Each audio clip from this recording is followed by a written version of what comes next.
हाय, मैं हूं ऋषभ कक्कड़ और आप देख रहे हैं एटॉमिक स्टडी सेंटर। इस वीडियो के अंदर दोस्तों हम लोग बात करने वाले हैं अपने बायोमॉलिक्यूल्स की वीडियो नंबर 4 को। और टॉपिक है मेरा दोस्तों प्रोटीन्स का।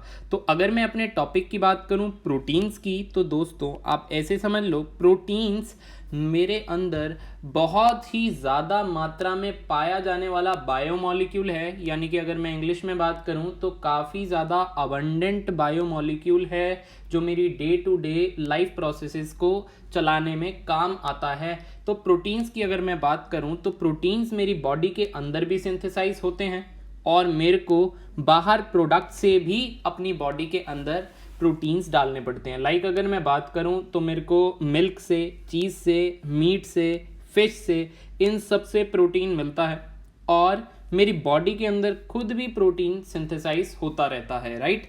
तो प्रोटीन्स मेरी बॉडी के अंदर बहुत ज़्यादा अमाउंट में प्रेजेंट होता है। अब हम देखते हैं प्रोटीन्स होते क्या हैं। प्रोटीन्स की दोस्तों अगर मैं बात करूं तो मेरे पास प्रोटीन्स पॉलीमर्स होते हैं। पॉलीमर्स होते हैं अल्फा अमीनो एसिड्स के। अल्फा अमीनो एसिड क्या होता है? अमीनो एसिड बेटा ऐसा मॉलिक्यूल होता है जिसके अंदर एक एसिड ग्रुप और एसिड ग्रुप के साथ वाले कार्बन को आप लोग कहते हो अल्फा कार्बन, उस पे लगा होता है amino group. That's why this whole molecule is known as alpha amino acid. तो ये एक मोनोमर यूनिट है। अगर आपको पॉलीमर चैप्टर याद है तो ये अपने आप में एक मोनोमर यूनिट है और इसके अगर बहुत सारे यूनिट्स को कंबाइन करते चले जाओगे आप लोग तो आप लोगों का सिंथेसाइज हो जाएगा प्रोटीन। ऐसा मैं आपको थोड़ी देर बाद बना करके भी दिखाऊंगा, बट अभी के लिए आप सिर्फ इतना जानो कि प्रोटीन मेरे अल्फा अमीनो एसिड से मिलकर के बनते हैं और अल्फा अमीनो एसिड कैसा दिखता है वो मैंने आपको यहाँ पे क्लियरली दिखा रखा है। चलिए अब हम बात करते हैं अपने डिफरेंट अल्फा अमीनो एसिड्स की बेसिकली। तो अल्फा अमीनो एसिड्स के अंदर आप लोग ध्यान से देखेंगे दोस्तों, मैंने यहाँ पे एक आर ग्रुप लगा रखा है। अब ये आर ग्रुप की जगह अगर आप लोग चेंज करते जाएंगे ग्रुप्स, यानी कि अगर मैंने आर की जगह एच लगा दिया तो ये कैसा दिखेगा दोस्तों? तो ये कुछ ऐसा दिखेगा, ये कुछ ऐसा दिखेगा। यहाँ पे आप लोग CH2 दिखा सकते हैं, यहाँ पे आप लोग COOH दिखा सकते हैं और यहाँ पे आप लोग NH2 बता सकते हैं। अब ये R ग्रुप की जगह मैंने H लगा दिया है। आप ध्यान से देखना यहाँ पे इस नोट्स के अंदर RCH2 नहीं है दोस्तों, ये RCH होगा, क्योंकि अगर मैं यहाँ पे CH2 लिखा रहने देता हूँ तो क्लियरली मेरे पास कार्बन के 5 बॉन्ड बनते हैं जो हो नहीं सकते। तो क्लियरली यहाँ पे केवल पहले H ही था और मैंने R की जगह दोस्तों क्या लगा दिया? H लगा दिया। अब ये देखिए जो ब्लू कलर से लिख रहा हूं मैं, ये मैंने R की जगह H अगर यूज कर दिया है तो ये ग्रुप अब कहलाएगा आपका ग्लाइसिन, यानी कि ये पूरा का पूरा मॉलिक्यूल का नाम हो गया ग्लाइसिन। अब अगर आप लोग R की जगह CH3 लगा देते हैं, इसका नाम हो जाता है दोस्तों एलेनाइन, इसका नाम हो जाता है एलेनाइन, राइट। अब गाइस मैं यहाँ पे बहुत सारे डिफरेंट तरह के बना सकता हूँ। आपको एनसीईआरटी के अंदर से एक टेबल दिखाता हूँ कि कितने डिफरेंट तरीके के अमीनो एसिड्स आप लोग बना सकते हैं। सबसे पहले मैं बात करूंगा, इसके अंदर छोटा सा एक क्वेश्चन बनता है कि ऐसा कौन सा अमीनो एसिड है जो ऑप्टिकली इनएक्टिव है। गाइस यहाँ पे ऑप्टिकल इनएक्टिव और ऑप्टिकल एक्टिव वर्ड आपको पहले पता होगा। ऑप्टिकल एक्टिव ऐसे मॉलिक्यूल होते हैं जो प्लेन पोलराइज्ड लाइट को रोटेट करवा सकते हैं, राइट। यानी कि अगर मैं आपको बताऊं हमने कैसा सीखा है, प्लेन ऑफ सिमेट्री जिसके अंदर नहीं होती वो ऑप्टिकली एक्टिव होते हैं और प्लेन ऑफ सिमेट्री जिसके अंदर होती है वो ऑप्टिकल इनएक्टिव होते हैं। अब अगर आपको प्लेन ऑफ सिमेट्री का टॉपिक नहीं आता है तो मान के चलिए, मैं मान के चल रहा हूं कि आपको आता होना चाहिए था, तभी मैं आपको ये समझा पाऊंगा इस वीडियो के अंदर, राइट। तो प्लेन ऑफ सिमेट्री का आप कहीं भी टॉपिक देख सकते हैं, आपको ऑनलाइन कहीं भी मिल जाएगा, बहुत छोटा सा टॉपिक है। तो प्लेन ऑफ सिमेट्री किसके अंदर होती है गाइस? मैं आपको याद करवा देता हूं कि ग्लाइसिन ही केवल और केवल ऐसा अमीनो एसिड है वन एंड ओनली जो ऑप्टिकल इनएक्टिव है, बाकी सारे के सारे ऑप्टिकल एक्टिव रहेंगे। यानी कि अगर मैं बोलूं कार्बन के अराउंड जब भी मैंने दो सेम ग्रुप यूज कर लिए, देखो कार्बन 4 बॉन्ड बनाता है और चारों के चारों अगर बॉन्ड पे डिफरेंट एटम्स होंगे तो उसके अंदर प्लेन ऑफ सिमेट्री नहीं आ सकती है। अगर कार्बन के अराउंड कभी भी दो एटम सेम हो गए तो उसके अंदर प्लेन ऑफ सिमेट्री आ जाएगी। ऐसा पॉसिबल केवल और केवल ग्लाइसिन के अंदर ही हो सकता है। ग्लाइसिन के अलावा हम लोग प्लेन ऑफ सिमेट्री किसी के अंदर शो नहीं कर सकते अमीनो एसिड्स के अंदर। तो ग्लाइसिन ही सिर्फ और सिर्फ ऑप्टिकली इनएक्टिव आपका कहलाएगा, सिर्फ और सिर्फ ऑप्टिकल इनएक्टिव अमीनो एसिड कहलाएगा, राइट। तो मैं यहाँ पे एक क्वेश्चन बना दिया आप लोग के लिए ग्लाइसिन और बाकी सारे अमीनो एसिड्स के कंपैरिजन में कि ये ऑप्टिकल इनएक्टिव है, बाकी के सारे ऑप्टिकली एक्टिव है। मैं आगे बढ़ता हूँ अपने टॉपिक के ऊपर और मैं आपको अब ये दिखाऊंगा कि कितने डिफरेंट टाइप के आप लोग बना सकते हैं। ये बेसिकली मेरे पास नोट्स हैं जो आप देख रहे हैं, आप यहीं से कॉपी कीजिएगा, बुक में से आपको कॉपी करने की कोई ज़रूरत नहीं है। तो नोट्स के अंदर आप लोग ध्यान से देखेंगे तो ये R की जगह मैंने अब CH2COOH लगा दिया अगर, तो इसका नाम हो गया एस्पार्टिक एसिड, इसका नाम हो गया एस्पार्टिक एसिड। ये है, देखो ये वाला यूनिट कॉमन है सबके अंदर। अगर मैं आपको बताऊं ये वाला यूनिट सबके अंदर कॉमन है और यहाँ से R लगा हुआ था, आप लोग इधर देखें, ऊपर देखें, R को मैं चेंज करता जा रहा हूँ और R की जगह डिफरेंट ग्रुप्स यूज़ करता जा रहा हूँ और नाम मेरे चेंज होते जा रहे हैं, राइट। मैंने R की जगह देखो CH2 अगर SH लगा दिया है तो यहाँ पे इसका नाम हो गया सिस्टीन और R की जगह CH2COH लगा था तो इसका नाम हो गया था एस्पार्टिक एसिड। तो आपको यहाँ से डिफरेंट मैं तरह के बना के दिखा रहा हूँ और आपको ये पता लग रहा है यहाँ से यार कि मेरे पास अल्फा अमीनो एसिड्स के अंदर कार्बन, हाइड्रोजन, नाइट्रोजन, ऑक्सीजन के अलावा कभी कभी सल्फर भी प्रेजेंट होता है, क्योंकि यहाँ से आपने ये ग्रुप देख लिया, इस ग्रुप को थायोल कहते हो, राइट। तो मैं आगे बढ़ता हूँ दोस्तों, तो यहाँ से आपने अमीनो एसिड्स देखे। अब मैं आपको इसकी एनसीईआरटी दिखाता हूँ एक बारी कि एनसीईआरटी में किस तरीके से ये बना हुआ है टेबल, राइट। तो यहाँ से आपका प्रोटीन्स का टॉपिक शुरू हो रहा है एनसीईआरटी के अंदर दोस्तों। मैं यहाँ पे आपको बता दूं कि प्रोटीन्स का टॉपिक यहाँ पे शुरू हो रहा है और ये टेबल नंबर 14.2 है आपके पास दोस्तों एनसीईआरटी का। और इस टेबल नंबर 14.2 के अंदर आप लोग ये देख सकते हो सबसे पहले कि ये ग्लाइसिन था। अब यहाँ पे ये मॉलिक्यूल में R की जगह अगर आपने H लगा दिया तो इसका नाम ग्लाइसिन हो जाएगा। इस R की जगह CH3 लगा दिया तो इसका नाम हो जाएगा एलेनाइन। इस R की जगह CH2 होल ट्वाइस लगा दिया तो इसका नाम हो जाएगा वेलाइन। आप लोग एक और चीज़ नोट करिए, यहाँ पे इनके सिंबल्स लिखे हुए हैं। मैं ग्लाइसिन को GLY से रिप्रेजेंट करूंगा, मैं एलेनाइन को ALA से रिप्रेजेंट करूंगा। ये 3 लेटर सिंबल हैं आपके, जो नाम के आप स्टार्टिंग के 3 लेटर लेते हैं आप लोग वो कंसीडर करेंगे यहाँ पे इनका नाम लिखते हुए। इनका यूज़ आगे आएगा बट मैं आपको पहले बता रहा हूँ कि ये 3 लेटर सिंबल आप लोग देख लीजिए। और मैं अगर अपने पेज नंबर 2 पे जाऊँगा तो ये पूरा का पूरा टेबल आप लोगों को दिखना चाहिए। यहाँ से लेकर एंड तक आपके पास ये टेबल बना हुआ है।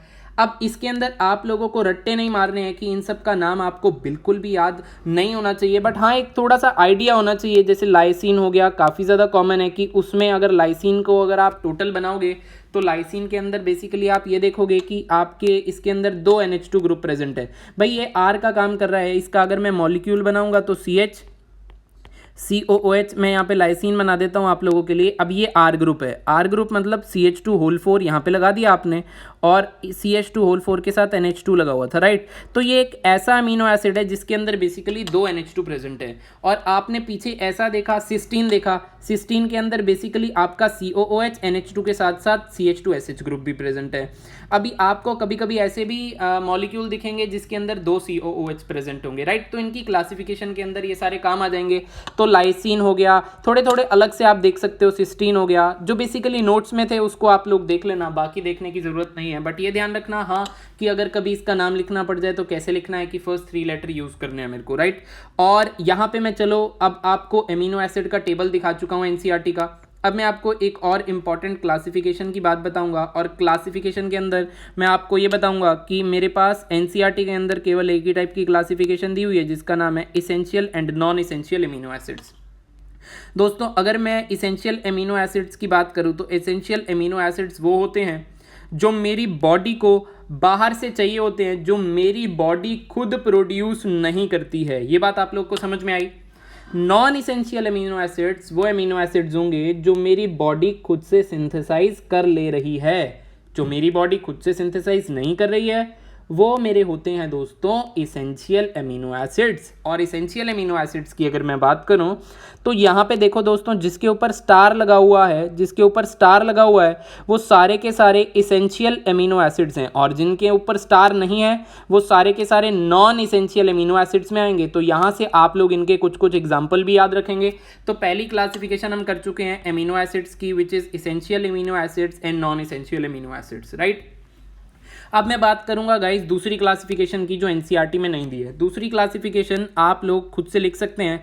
मेरे पास न्यूट्रल एमिनो एसिड्स होते हैं, मेरे पास एसिडिक एमिनो एसिड्स होते हैं, मेरे पास बेसिक एमिनो एसिड्स होते हैं। ये भी एक क्लासिफिकेशन है। अगर न्यूट्रल एमिनो एसिड्स की बात करूंगा, न्यूट्रल वो होंगे जिसमें एक COOH ग्रुप प्रेजेंट होगा और एक NH2 ग्रुप प्रेजेंट होगा। वो सारे के सारे न्यूट्रल एमिनो एसिड्स में आ जाएंगे। जैसे आप लोग का ग्लाइसिन हो गया, एग्जाम्पल लिख सकते हैं आप लोग ग्लाइसिन, राइट। एग्जाम्पल यहीं से आप लोग कॉपी कर लीजिएगा। अब मैं एसिडिक की बात करूं तो ऐसे एमिनो एसिड जिनके अंदर 2 COOH ग्रुप है और एक NH2 ग्रुप है वो एसिडिक हो जाएंगे आप लोगों के। बेसिक की बात करूं तो जिसके अंदर 2 NH2 ग्रुप्स हैं और एक COOH ग्रुप है, बेसिकली वो कैसे हो जाएंगे, बेसिक हो जाएंगे, राइट। तो NH2 ग्रुप यहाँ पे आपको बेसिक नेचर शो करेगा।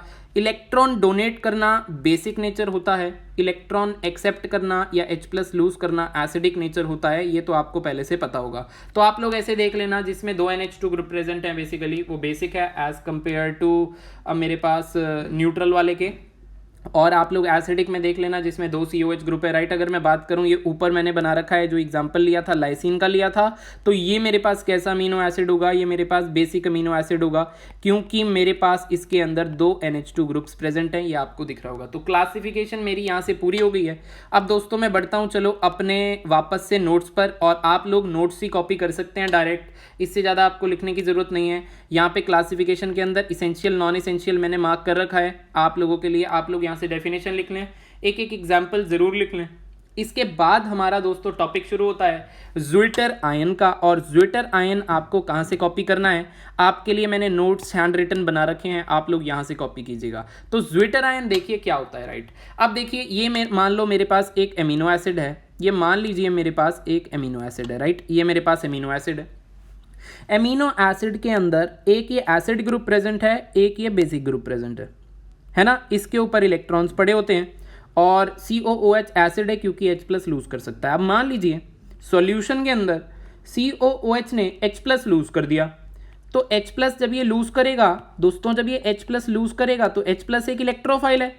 H+ को एक्सेप्ट कौन कर लेगा, आपका NH2 ग्रुप। NH2 ग्रुप जब इलेक्ट्रॉन लूज करेगा तो उस पर पॉजिटिव चार्ज आएगा, NH2 ग्रुप पे पॉजिटिव चार्ज आएगा और H एक्सेप्ट करके वो NH3+ बना लेगा। COOH H+ लूज करेगा और COO- बना देगा। तो ऐसे सॉल्यूशन के अंदर ऐसे मॉलिक्यूल जिनके ऊपर पॉजिटिव नेगेटिव चार्ज तो हो बट वो खुद कैसे हो, न्यूट्रल हो, उनको आप लोग बोलते हो ज्विटर आयंस। ऐसे आयंस जिनके अंदर पॉजिटिव चार्ज भी है और नेगेटिव चार्ज भी है और अपने आप में वो न्यूट्रल है, इन आयंस को आप लोग ज्विटर आयन कहते हो। तो ज्विटर आयन की डेफिनेशन आप लोग ऊपर पढ़ सकते हैं, मैंने आपके लिए क्लियरली लिख रखा है। Due to the presence of NH2 and COH group within the same molecule, they neutralize each other and hence alpha amino acid exists as dipolar ions and these dipolar ions are known as Zwitter ions. Because of Zwitter ionic structure, alpha amino acids have high melting crystalline solids and moderately soluble in water. ये इसकी property है। Zwitter ion की एक और property है काफ़ी ज़्यादा important, जो है एम्फोटेरिक इन नेचर। अब ये एम्फोटेरिक क्या होता है सर, एम्फोटेरिक वो होते हैं जो एसिड के साथ भी रिएक्ट करें, जो बेस के साथ भी रिएक्ट करें। अब अगर मान लो मैंने इस ज्विटर आयन मॉलिक्यूल को बेसिक सॉल्यूशन में डाल दिया तो ये खुद एसिड की तरह बिहेव करेगा, और अगर मैंने इस ज्विटर आयन को एसिडिक सॉल्यूशन में डाल दिया तो ये खुद किसकी तरह काम करेगा, बेस की तरह काम करेगा। ये बात आप लोग को समझ में आ गई भाई। बेसिक अगर सॉल्यूशन में डाल दोगे तो ये एसिड का काम करेगा, एसिडिक सॉल्यूशन में डाल दोगे तो ये बेस का काम करेगा। This is called zwitter ion and amphoteric nature की, ये एसिड के साथ भी और बेस के साथ भी रिएक्ट करेगा। किस तरीके से रिएक्ट करेगा, 2 मिनट के लिए शांत रहें, अगले आने वाले 2-3 मिनट में आपको समझ में आ जाएगा। आप लोग बड़े ध्यान से देखें, नॉमेनक्लेचर भी हम लोग इसके अंदर रिप्रेजेंट कर सकते हैं। अगर मैं इस अमीनो एसिड को फिशर प्रोजेक्शन में लाऊं और फिशर प्रोजेक्शन में ला के NH2 को अगर मैं लेफ्ट साइड पे प्लेस कर दूं तो इनका नाम L कन्फिग्रेशन हो जाएगा। इनके नाम के आगे आप लोग कैपिटल L भी लगा सकते हैं। कैपिटल D और कैपिटल L हम पीछे देखा कैसे लगाते हैं हम लोग, इसके अंदर भी हम कैपिटल D और कैपिटल L लगा सकते हैं दोस्तों। तो ये नॉमेनक्लेचर है, बस आप लोग को ध्यान रखना है, इससे क्वेश्चन ऐसे डायरेक्ट पुटअप तो नहीं होने वाला है। तो ज्विटर आयन, आई होप आपको यहाँ से क्लियर हो गया होगा कि क्या होते हैं मेरे पास basically zwitterions. Zwitterions की सारी प्रॉपर्टीज आप लोग यहाँ से एज इट इज कॉपी कर लीजिएगा। इसके बाद दोस्तों एक वर्ड आएगा आइसो इलेक्ट्रिक पॉइंट, और इसको समझने के लिए आप लोग और ज्यादा आप ध्यान दें वीडियो के अंदर। आइसो इलेक्ट्रिक पॉइंट कैसा पॉइंट होता है, क्या होता है ये चीज, तो देखिए ध्यान से। सबसे पहले इसकी डेफिनेशन पढ़िए, the pH at which there is no net migration of amino acid under the influence of applied electric field. तो आपको दोस्तों अगर टॉपिक याद हो इलेक्ट्रोलिसिस का, इलेक्ट्रोलिसिस के अंदर हम लोगों ने ऊपर से इलेक्ट्रिक फील्ड लगाई थी, यहाँ पे कैथोड एनोड सेट किए थे, आप लोगों को याद होगा इस तरीके का काम किया था, और इन इलेक्ट्रोड्स को मैंने एक सॉल्यूशन में डिप कर दिया था, अगर आपको कुछ याद आ रहा है तो, राइट। तो आप लोग ये इलेक्ट्रोलिसिस सेल के अंदर इन आयंस को डाल देंगे, अभी थोड़ी देर के अंदर मैं समझाने वाला हूँ, राइट। तो ये डेफिनेशन कहती है कि आपका no net migration of amino acid जब भी होगा under the influence of electric field, that point is called isoelectric point, उस पॉइंट को आइसो इलेक्ट्रिक पॉइंट कहूंगा। अंग्रेजी से कुछ समझ में नहीं आया सर समझा दो। मैंने कहा बेटा इस ज्विटर आयन को देख, क्या ये ज्विटर आयन है? मैंने कहा हाँ यार ये तो ज्विटर आयन है, इसमें पॉजिटिव चार्ज भी है नेगेटिव चार्ज भी है और अमीनो एसिड है, राइट। तो इसके अंदर ये ज्विटर आयनिक फॉर्म में एग्जिस्ट कर सकता है। मैंने कहा एक काम कर, इसको ऐसे सॉल्यूशन में डाल दे जिसका pH 10 हो। तूने कहा यार pH अगर 10 होगा तो सर ये सॉल्यूशन मेरा बेसिक होगा, सॉल्यूशन अगर बेसिक है तो उसके अंदर OH माइनस आयंस प्रेजेंट होंगे। मैंने कहा हाँ यार होंगे।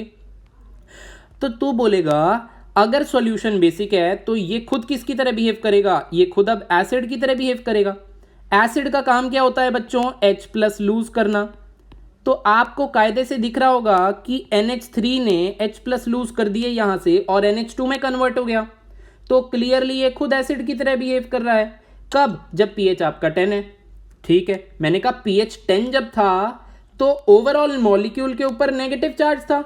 नेगेटिव चार्ज तेरा अगर नेगेटिव चार्ज है, अगर मैं इसको इलेक्ट्रोलिसिस सेल के अंदर अब ले लूं तो इलेक्ट्रोलिसिस सेल के अंदर या इलेक्ट्रोलिटिक सेल के अंदर, आप लोग लिटिक लगा लो यहाँ पे यार, इलेक्ट्रोलिटिक सेल के अंदर अगर मैं इसको डाल दूं तो इलेक्ट्रोलिटिक सेल के अंदर तो सर ये बेसिकली क्या है, ये बेसिकली सर एक एनायन है, इसके खुद के ऊपर नेगेटिव चार्ज है। नेगेटिव चार्ज कहाँ पे जाएगा, पॉजिटिव इलेक्ट्रोड के ऊपर, और पॉजिटिव इलेक्ट्रोड इलेक्ट्रोलिसिस सेल के अंदर कौन सा होता है, एनोड होता है। तो आपको ये बात क्लियर हो गई है कि आपका अगर pH 10 है, ओवरऑल मॉलिक्यूल एक अनायन बनेगा, अनायन पॉजिटिव कैथोड के ऊपर जाएगा अगर आप ऊपर से इलेक्ट्रिक फील्ड सप्लाई करेंगे तो। मैंने कहा इतनी बात दिमाग में रख, अब सुन दोबारा, तेरे को कुछ नहीं समझ आया मान ले, दोबारा सुन। अब देख ये तेरा एक ज्विटर आयन है, ज्विटर आयन को ऐसे सॉल्यूशन में डाल जिसका pH 2 हो। तूने कहा यार pH 2 है, pH 2 तो यार एसिडिक होता है। मैंने कहा हाँ एसिडिक होता है। सॉल्यूशन के अंदर अगर एसिड काफ़ी ज़्यादा H+ आयंस प्रेजेंट हैं तो ये खुद किसकी तरह बिहेव करेगा, तूने कहा यार ये खुद बेस करेगा, बेस की तरह बिहेव करेगा। अगर ये खुद बेस की तरह बिहेव करता है तो ये इलेक्ट्रॉन लूज करेगा। इलेक्ट्रॉन अगर लूज करेगा तो कौन लूज करेगा, COO- इलेक्ट्रॉन लूज करेगा। CO- इलेक्ट्रॉन लूज करके H+ एक्सेप्ट करा के COH बना देगा, तो NH3+ का चार्ज तो रह जाएगा। मैंने कहा ये ओवरऑल मॉलिक्यूल कटायन बन गया क्योंकि इसके ऊपर पॉजिटिव चार्ज है। तो ये ओवरऑल मॉलिक्यूल अगर बेटा कटायन बन गया तो ये किसकी ओर मूव करेगा, जब तू इसको इलेक्ट्रोलिटिक सेल के अंदर डालेगा। तूने कहा यार ये खुद पॉजिटिव है तो नेगेटिव इलेक्ट्रोड की ओर मूव करेगा जब इलेक्ट्रिक फील्ड सप्लाई करोगे। तो नेगेटिव इलेक्ट्रोड कौन सी होती है बेटा, कैथोड होती है। अगर मैं इलेक्ट्रोलिटिक सेल की बात करता हूं तो ये मैं मान के चल रहा हूं कुछ कुछ आपको मालूम है चीजें, राइट, क्योंकि ये पहले हम लोग पढ़ा चुके हैं। तो अब बहुत ध्यान से देखना यार, होगा क्या होगा क्या होगा क्या, जब आपका pH 2 था तो आपकी बेसिकली जो माइग्रेशन थी वो इस पॉजिटिव की वजह से थी, पॉजिटिव की वजह से ये कैथोड पे जा रहा था। जब आपका pH ज़्यादा था तो माइग्रेशन आपकी नेगेटिव चार्ज की वजह से थी, ये आपका मूव कर रहा था एनोड की ओर। अब मैं कहूँ यार एक काम कर, तू pH 2 से शुरू कर और pH बढ़ाता चला जा, बढ़ाता चला जा, बढ़ाता चला जा, बढ़ाता चला जा। तो जैसे जैसे आप pH बढ़ा रहे हो वैसे वैसे आप देख रहे हो कि यार ये जो कटायनिक पार्ट था ये कम होता जा रहा है, ये कटायनिक पार्ट कम होता जा रहा है, धीरे धीरे अनायनिक पार्ट की ओर आप शिफ्ट हो रहे हो। तो एक पॉइंट ऐसा आएगा जहां पे आपका कटायनिक पार्ट और अनायनिक पार्ट बिल्कुल इक्वल होगा और उस पॉइंट पे आपकी पॉजिटिव चार्ज और नेगेटिव चार्ज की जो माइग्रेशन होगी अपने अपने इलेक्ट्रोड पर वो सेम होगी। अगर आपकी माइग्रेशन सेम है तो आपका जो नेट चार्ज है, जो नेट आपका माइग्रेशन है वो आपस में कैंसिल हो जाएगा क्योंकि आधे पॉजिटिव आधे नेगेटिव पे जा रहे हैं। तो क्लियरली आपका जो नेट माइग्रेशन है वो जीरो हो गया। नेट माइग्रेशन अगर आपका जीरो हो गया तो उस पॉइंट को आप लोग कहते हो आइसो इलेक्ट्रिक पॉइंट, जो आपका डेफिनेशन में लिखा हुआ है। और ध्यान रहे इस आइसो इलेक्ट्रिक पॉइंट पर आपकी zwitter ionic form maximum exist करेगी क्योंकि आपका equal number of positive and equal number of negative charge होगा। तो मॉलिक्यूल न्यूट्रल होगा एक तरीके से, और इसी न्यूट्रल मॉलिक्यूल जिस पे पॉजिटिव नेगेटिव चार्जेस हैं उसको आप लोग कहते हो ज्विटर आयनिक फॉर्म, उसको आप लोग कहते हो ज्विटर आयनिक फॉर्म। तो आई होप आपको आइसो इलेक्ट्रिक पॉइंट क्लियर हो गया होगा कि आइसो इलेक्ट्रिक पॉइंट क्या होता है। आइसो इलेक्ट्रिक पॉइंट पर कोई माइग्रेशन नहीं होती। अब आइसो इलेक्ट्रिक पॉइंट निकालना सीख लो फटाफट से। इसका एक फॉर्मूला होता है, देखो मान लो मैंने यहाँ पे क्या लिया था, बेसिकली मेरे पास मैं एमिनो एसिड ही ले लेता हूँ, एमिनो एसिड ले लेता हूँ, ये सेम बना देता हूँ, आर का आर ग्रुप रहने देता हूँ, राइट। मैं मान लेता हूँ इस टाइप के एमिनो एसिड के अंदर एक COH ग्रुप है, तो एक COH ग्रुप का अपना pKa होगा। देखो ना, जहां पर भी H+ का मूवमेंट कर रहे हो उसकी अपनी pKa वैल्यू होगी, या आपने एसिडिक स्ट्रेंथ निकालते हुए pKa वैल्यू लिखी होंगी, और आपने ये भी लिखा होगा कि एसिडिक स्ट्रेंथ जो होता है वो inversely proportional to pKa value होती है। सबकी अपनी अपनी कुछ pKa वैल्यू होती है जिसके बेसिस पर मैं एसिडिक स्ट्रेंथ पॉइंट आउट करता हूं। तो मैंने कहा यार माइग्रेशन ऑफ H+ तो हो ही रहा है, यहाँ पे मूवमेंट तो हो ही रही है H+ की, इसका अपना pKa होगा। यहाँ पे भी आपकी मूवमेंट थी H+ की तो इसका pKa2 होगा। तो आप लोग एवरेज निकाल लेना, इस pKa वैल्यू गिवन होगी, इस pKa वैल्यू को ऐड करना, डिवाइड बाय 2 करना, तो ये आपका बन गया फॉर्मूला, आइसो इलेक्ट्रिक पॉइंट का बन गया आपका फॉर्मूला। अब बहुत ध्यान से देखना यार, ऊपर क्या किया हुआ मैंने, यहाँ पे pKa1 लिखा, pKa2 लिखा, मैंने कहा यार यही तो ज्विटर आयनिक फॉर्म। यहाँ पे अब मैंने मूवमेंट भी करवा रखी है H की, तो आप लोग क्लियरली यहाँ से देख सकते हैं कि जब NH3+ ने लूज किया, ठीक है, ये ज्विटर आयनिक फॉर्म नहीं है, ये नॉर्मल मेरे पास एक अमीनो एसिड है। नॉर्मली आप इसको इस तरीके से प्रेजेंट करेंगे। अगर ज्विटर आयनिक फॉर्म में प्रेजेंट करना चाहते हैं तो आप लोग H+ का मूवमेंट इससे दिखा सकते हैं, H+ का मूवमेंट इससे दिखा सकते हैं, दोनों का इंडिविजुअल pKa असाइन कर सकते हैं और फिर इन्हीं दोनों वैल्यूज को ऐड करके डिवाइड बाय 2 कर सकते हैं। देखो थ्योरेटिकल तो आएगा नहीं, बट मैंने आपको दोनों तरीके से समझा दिया है कि इसका मतलब क्या होता है, इसका मतलब क्या होता है। अब आगे बात करूंगा iso electric point neutral amino acid की। एमिनो एसिड हमने कई तरीके के पढ़े थे, हमने एसिडिक भी देखे थे, हमने बेसिक भी देखे थे, हमने न्यूट्रल भी देखे। न्यूट्रल के अंदर NH2COH ग्रुप बराबर होते हैं, राइट। तो इस तरीके का अगर एमिनो एसिड है तो उसके अंदर बेसिकली आइसो इलेक्ट्रिक पॉइंट जो है आपका आएगा वो थोड़ा सा 7 से ज्यादा आता है। 7 pH exact iso electric point नहीं होता, 7.2 7.3 समथिंग, 7 से थोड़ा सा ज्यादा आएगा, राइट। तो इतना आप लोग को ध्यान रखना है, ध्यान रखने का पॉइंट है, रटने का पॉइंट नहीं है, बस ध्यान रखिए।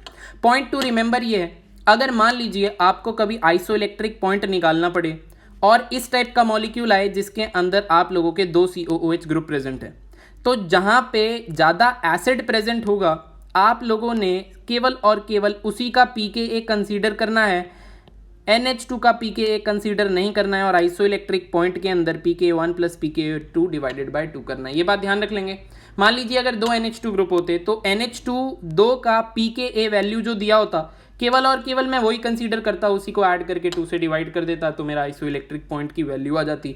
तो ये आइसो इलेक्ट्रिक पॉइंट का पूरा टॉपिक काफ़ी ज़्यादा डिटेल में मैंने समझाया। NCERT में इसका जिक्र नहीं है, बट आप लोग नोट कर सकते हैं, और नोट्स आप लोग इसी से बना लीजिएगा जो आपको वीडियो यहाँ पे दिखा। मैं बढ़ता हूँ आगे अपने टॉपिक के ऊपर। यार टॉपिक के ऊपर जब मैं आगे बढ़ूंगा तो मैं बात करूंगा अपने स्ट्रक्चर ऑफ प्रोटीन की। अब मैं बात करूंगा दोस्तों अपने स्ट्रक्चर ऑफ प्रोटीन की। स्ट्रक्चर ऑफ प्रोटीन की मैं बात अगर करूं तो इसके अंदर आप लोगों को मैंने क्या बोला था, डिफरेंट एमिनो एसिड्स को जोड़ना है। अब डिफरेंट डिफरेंट एमिनो एसिड कैसे जुड़ेंगे, आप बोलेंगे यहाँ पे कंडेंसेशन रिएक्शंस होंगी। यहाँ पे कौन सी रिएक्शंस होंगी दोस्तों, यहाँ पे होंगी कंडेंसेशन रिएक्शन।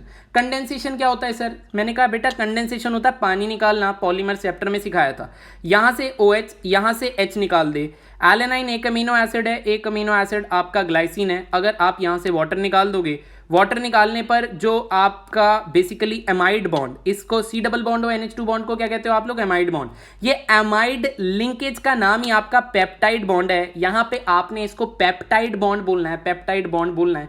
और अगर ये पेप्टाइड बॉन्ड आपके दो एमिनो एसिड से मिलकर बना है तो इस पूरे मॉलिक्यूल का नाम हो जाएगा डाइपेप्टाइड। डाइपेप्टाइड, तो यहां से एक डाइपेप्टाइड की प्रिपरेशन हो रही है बेसिकली, कि अगर आपके दो डिफरेंट एमिनो एसिड से मिलकर के पेप्टाइड बॉन्ड बना है, दैट इज कॉल्ड डाइपेप्टाइड। अभी ट्राइपेप्टाइड भी आएंगे अगर आप 3 एमिनो एसिड ले लेंगे। तो 2 एमिनो एसिड आपको जुड़ते नजर आ रहे हैं। और देखिए किस तरीके से उसका नामकरण करना है आपने। यहां पे कौन लिया, ग्लाइसिन, पहले 3 वर्ड, उसके बाद कौन लिया, एलेनाइन, पहले 3 वर्ड, और ग्लाय और एला। इसका नाम ये भी हो जाएगा। अगर कभी ये लिखा हुआ है तो आप लोग समझ लेना कि ग्लाइसिन पहले लिया था, एलेनाइन बाद में लिया था। ग्लाइसिन का COH होगा, एलेनाइन का NH2 होगा, वहां से वाटर निकला होगा और मॉलिक्यूल बना होगा। तो ये बात आपको स्ट्रक्चर सिखा गया है। स्ट्रक्चर के अंदर आपको सबसे पहले पेप्टाइड बॉन्ड देखने की जरूरत है, पेप्टाइड बॉन्ड क्या होते हैं, कैसे बनते हैं। उसके बाद डाइपेप्टाइड, मतलब अगर 2 एमिनो एसिड लिए और तब वाटर निकाला है, तब जो बना है वो डाइपेप्टाइड मॉलिक्यूल बना है, ये मॉलिक्यूल इज डाइपेप्टाइड। और अगर मैं यहाँ पे एमिनो एसिड्स 10 से ज़्यादा ले लूँगा, that will be called your polypeptide, right. तो यहाँ से आप लोग को ये याद रखना है और आप लोग यहाँ से नोट्स बना लीजिएगा, डायरेक्ट कॉपी कर लीजिएगा। फर्दर अगर मैं बात करूँ अपने प्रोटीन्स की, तो प्रोटीन्स को क्लासीफाई करने के लिए दोस्तों मैंने यहाँ पे 2 चीज़ें बना रखी हैं, एक है फाइब्रस और एक है ग्लोब्यूलर, राइट। तो फाइब्रस की अगर मैं बात करूँ दोस्तों, एक सेकेंड दीजिएगा मुझे, मैं थोड़ा इसको चार्जिंग पे लगा लूँ। चलिए ठीक है, वापस आते हैं हम लोग प्रोटीन्स की फर्दर क्लासिफिकेशन पढ़ रहे हैं। और प्रोटीन्स को मैंने 2 कैटेगरीज में आप लोगों को बांट रखा है। सबसे पहले आप लोग देखिए फाइब्रस प्रोटीन। फाइब्रस प्रोटीन सबसे पहले आप लोग को ये ध्यान रखना है कि ये इनसॉल्युबल इन वाटर होते हैं। दूसरा आप लोगों को ये ध्यान रखना है कि इसके अंदर जो बेसिकली चेन्स होती हैं आप लोगों की, ये एक पॉलीपेप्टाइड चेन मान लो, ये दूसरी पॉलीपेप्टाइड चेन मान लो, इनके अंदर लिंकेजेस होती हैं। इनके अंदर कभी हाइड्रोजन बॉन्डिंग हो रही होगी, कभी आपने सल्फर देखा था ना, सल्फर और sulphur, that is called disulphide bond. जब सल्फर सल्फर के बीच में बॉन्ड बनेगा तो डाइसल्फाइड। तो मान लीजिए एक पॉलीपेप्टाइड चेन दूसरी पॉलीपेप्टाइड चेन पैरेलली आपकी किसी ना किसी बॉन्डिंग से जुड़ी हुई है, उस टाइप की जो स्ट्रक्चर बनेगा that will be called your fibrous protein. Then fibrous protein के एग्जांपल आपको याद रखने हैं, मायोसिन आप लोग याद रख सकते हैं। आगे बढ़ता हूं मैं अपने ग्लोब्यूलर प्रोटीन्स के ऊपर दोस्तों। तो ग्लोब्यूलर प्रोटीन्स आपके सॉल्युबल इन वाटर होते हैं। सबसे पहले आप ये देखेंगे, इसका जो शेप होता है दोस्तों वो स्फेरिकल शेप होता है। इसके अंदर हाइड्रोजन बॉन्डिंग काफ़ी ज़्यादा हो जाती है और जो शेप हो जाता है दोस्तों वो स्फेरिकल शेप हो जाता है, वो शेप हो जाता है आप लोग का स्फेरिकल। तो आप लोग यहाँ से डिफरेंस देख सकते हैं। आप लोग फाइब्रस प्रोटीन्स और ग्लोब्यूलर प्रोटीन्स के अंदर डिफरेंस कर लेना दोस्तों। ये इनसॉल्युबल हैं, नीचे वाले थोड़े सॉल्युबल हो जाते हैं। वो आपका बेसिकली स्फेरिकल शेप बना रहे होंगे, ऊपर वाले आप लोगों का पैरेलली आपका बॉन्डिंग से लिंक्ड होंगे और उन बॉन्डिंग्स के नाम लिख दीजिएगा कि हाइड्रोजन बॉन्ड है, डाइसल्फाइड बॉन्ड है। काफ़ी ज़्यादा आसान है और आप लोग ये डेफिनेशन कॉपी कर सकते हैं। मैं इसके बाद बढ़ता हूं अपने दोस्तों स्ट्रक्चर्स के ऊपर, ठीक है। ये तो क्लासिफिकेशन थी। अब क्लासिफिकेशंस के अंदर मैं देखूंगा स्ट्रक्चर, और स्ट्रक्चर्स के लिए मैं प्रेफर करूंगा NCERT। आप लोगों को जो नोट्स बनाने हैं आप यहाँ से बना सकते हैं नोट्स। मैं आपके लिए ये 2-3 पेज खोल देता हूँ। ये फर्स्ट पेज है दोस्तों, वीडियो स्टॉप करके बना लेना बाद में, आप लोग टाइमिंग्स नोट कर लो, नहीं तो NCERT से भी बना सकते हो, कोई बात नहीं, बट इसके अंदर शॉर्ट में लिखा है तो यहाँ से नोट्स बना लेना। ये मेरे पास 3 डिग्री स्ट्रक्चर है, ये मेरे पास क्वाटनरी स्ट्रक्चर है, और डीनेचुरेशन ऑफ प्रोटीन के लिए मैं वापस से इस पे आऊँगा। तो मैं फटाफट से अपनी NCERT ओपन करता हूँ। और NCERT के अंदर अगर मैं देखूँ, ये मैं आपको टॉपिक करवा चुका हूँ। तो आप लोग आइए सबसे पहले इधर हम लोग किस पे थे दोस्तों, प्राइमरी स्ट्रक्चर ऑफ प्रोटीन्स पे थे। प्राइमरी स्ट्रक्चर ऑफ प्रोटीन के अंदर आपको ध्यान ये रखना है कि इसके अंदर बेसिकली जो आपके पॉलीपेप्टाइड, ये जो बॉन्ड बन रहे हैं वो सारे के सारे स्ट्रेट चेन में बन रहे हैं, वो सारे के सारे स्ट्रेट चेन में बन रहे हैं। यानी कि इतनी लंबी आपकी अगर मॉलिक्यूल एक दूसरे से जॉइंट हैं bye peptide bonds, that is called your primary structure. Primary structure के अंदर केवल और केवल स्ट्रेट चेन है एमिनो एसिड्स की, दैट्स ऑल। आपको इतना ही याद रखना है। सेकेंड पॉइंट पे आऊँगा मैं, सेकेंडरी स्ट्रक्चर्स पे। सेकेंडरी स्ट्रक्चर किस टाइप के होते हैं दोस्तों, आपके यही मोस्ट इंपॉर्टेंट है, इसी पे आपका क्वेश्चन बनता है और किसी पे नहीं बनता है स्ट्रक्चर में से। तो सेकेंडरी स्ट्रक्चर्स के अंदर गाइस, इसके अंदर बॉन्डिंग स्टार्ट हो जाती है, लाइक आपकी हाइड्रोजन बॉन्डिंग। आपको अगर मैं बहुत सिंपल भाषा में समझाऊं तो सेकेंडरी स्ट्रक्चर के अंदर ये एक टर्न ले लेता है। ये जो स्ट्रेट चेन होती है इसके अंदर बॉन्डिंग होती है, और ये बॉन्डिंग कुछ इस टाइप से होती है कि आपका ये जो स्ट्रेट चेन था ये टर्न्स लेना शुरू कर देता है, ये टर्न्स लेना शुरू कर देता है। अभी उसी टर्न्स को हम लोग समझते हैं। चलिए देखिए, सेकेंडरी स्ट्रक्चर के अंदर आपको दो टाइप के स्ट्रक्चर पढ़ने हैं। एक अल्फा हेलिक्स पढ़ना है, नोट्स आप वहीं से बनाइएगा, यहाँ से मत बनाइएगा। दूसरा आपको बीटा प्लीटेड पढ़ना है।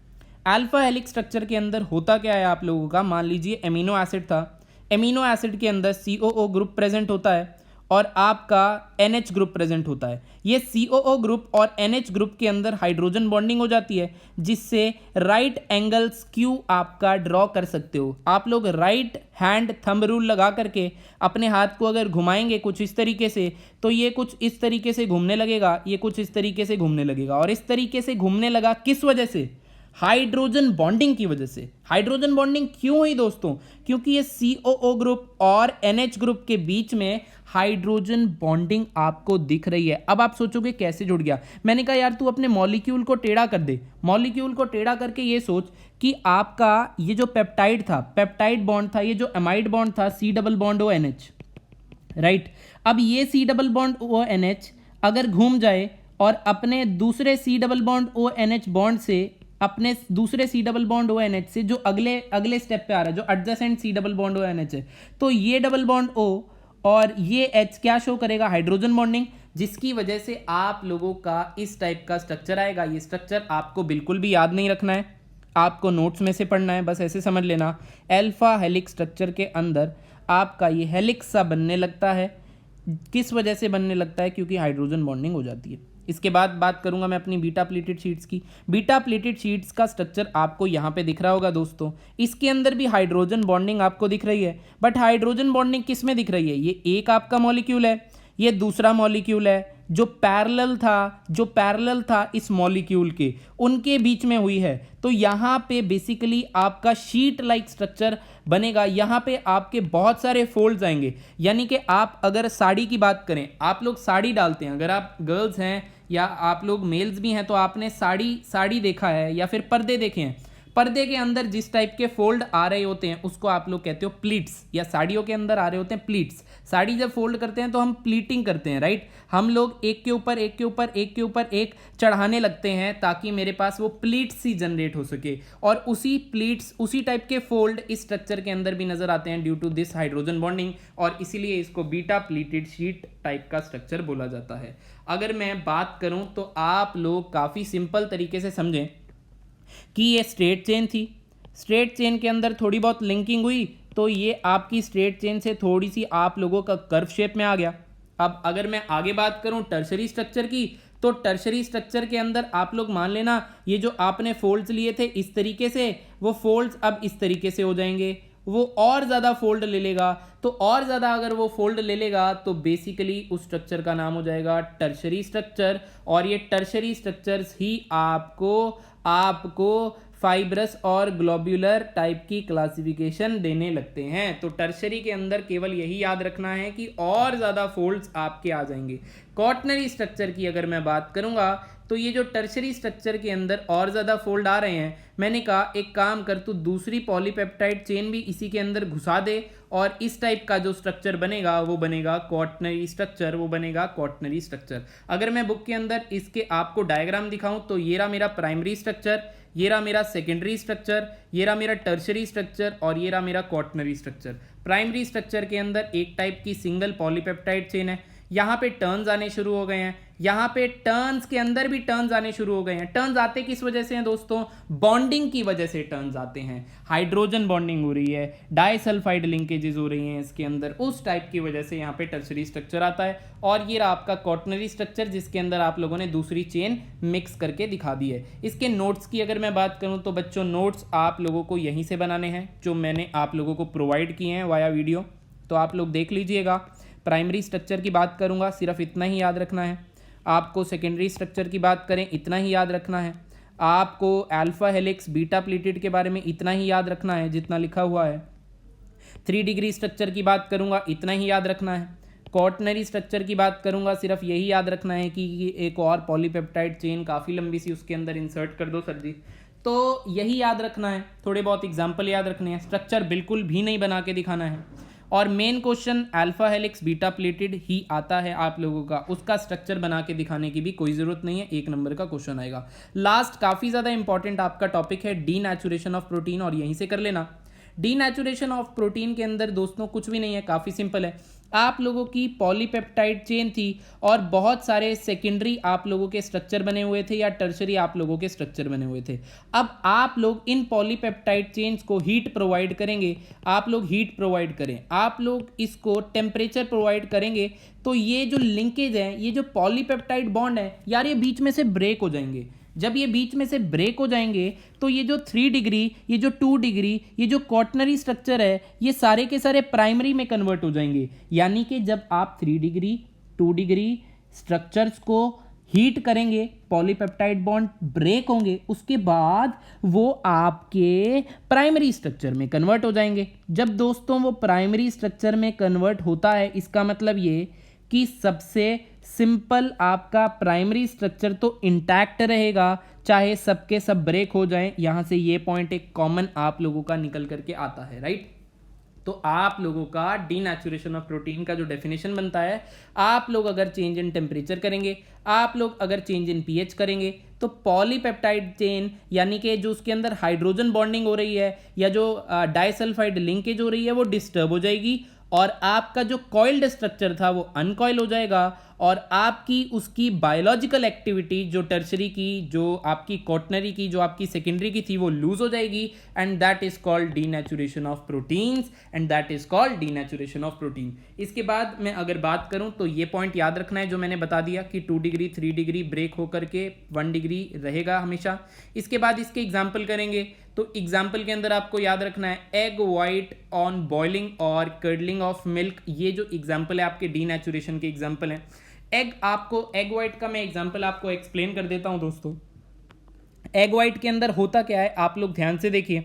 आप लोगों का कच्चा अंडा जो होता है उसके अंदर पहले सोल्यूशन होता है, यानी कि आप लोग ऐसा कह सकते हैं कि उसके अंदर वाटर होता है। जैसे ही मैं उसको हीट करता हूँ वैसे ही कच्चा अंडा आपका बॉयल हो जाता है और आपका वाइट अंदर से हो जाता है। आप शेल को तोड़ते हैं और वाइट आप प्रोटीन खा लेते हैं, राइट, आपको याद होगा।